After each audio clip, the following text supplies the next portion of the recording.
Como você pode construir uma autoridade sem falar uma palavra?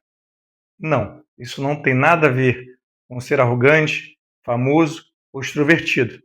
A maioria dos homens tenta conquistar respeito falando demais, querendo ansiosamente, aquela ânsia, aquela vontade de demonstrar técnica, ou seja, demonstrar que é muito bom. Mas antes disso, você precisa abrir portas. E para abrir portas, entra a sua imagem, a sua comunicação através daquilo que você veste. O homem com presença e autoridade silenciosa precisa ser notado antes de começar a falar. A autoridade silenciosa é quando o ambiente percebe você antes da sua voz.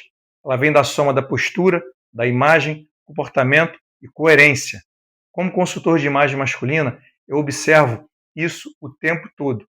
Homens bem-intencionados, mas invisíveis. Homens tecnicamente muito bons na sua profissão, mas invisíveis, porque comunicam o oposto daquilo que acreditam ser. Eles comunicam o oposto que realmente eles são. Quando o homem entra num ambiente e as pessoas confiam nele sem ele abrir a boca, isso é autoridade silenciosa. E a imagem tem um papel decisivo nisso. Com a imagem é desenvolvida a presença. A roupa, ela pode comunicar disciplina ou descuido. O corte, ele comunica autocontrole. As cores podem comunicar estabilidade ou instabilidade.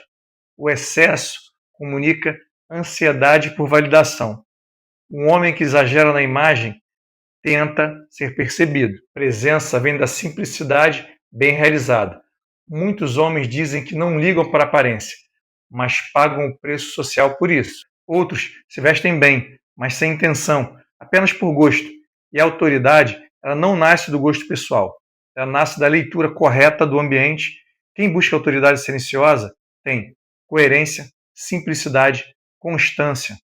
Quem busca por atenção tem excesso, improviso e ruído visual. Pense bem, não se vista para ser notado, vista-se com a intenção de ser ouvido, independente do ambiente, independente da ocasião. A autoridade silenciosa, ela não se impõe, ela se constrói todos os dias, nos detalhes que quase ninguém vê. Se você não sente que foi levado a sério como poderia, preste atenção nisso. Talvez o problema não seja no que você fala, não seja no seu conhecimento técnico ou profissional, mas naquilo que você comunica em silêncio. Se esse tema faz sentido para você, continue no canal, se inscreva no canal, dá um like e compartilhe esse vídeo. Sempre em frente, fique com Deus.